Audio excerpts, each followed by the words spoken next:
ஒரு உயிர் இன்னொரு உயிரை கொல்றதுல தப்பு இல்ல, அதான் நேச்சர். அதனாலதான் கடவுள் ஒரு உயிர் கொண்டவா இன்னொரு உயிரை படைச்சிருக்கான். கொல்றது தப்புன்னா மாட்டுக்கு கொம்பையும் பாம்புக்கு விஷத்தையும் தேளுக்கு கொடுக்கையும் எது கொடுத்திருக்கான்? ஆனா அந்த கொம்பையும் விஷத்தையும் மனுஷனுக்கு கொடுக்கலையே. மூளை, மனுஷனுக்கு மூளை. அது என்ன? வலியவன் வாழ்வான்.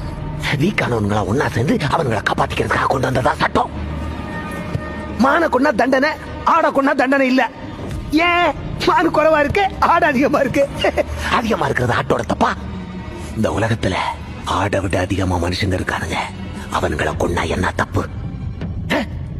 லட்ச வருஷத்துக்கு முன்னாடி ஒருத்தனை கொண்டு அவன் பொண்டாட்டிய தூக்கிட்டு ஓடினதுன்னா மிச்சம் எல்லாருக்கும் குகைக்குள்ள வாழணும்னு தோணுச்சு. குகைக்குள்ள போய் பிடிச்சதும் கதவை செஞ்சானுங்க, கதவை உடைச்சதும் பூட்டு போட்டானுங்க, பூட்டை உடைச்சதும் அதுக்கு மாறி மாறி ஆளுங்க காவலுக்கு இருந்தாங்க.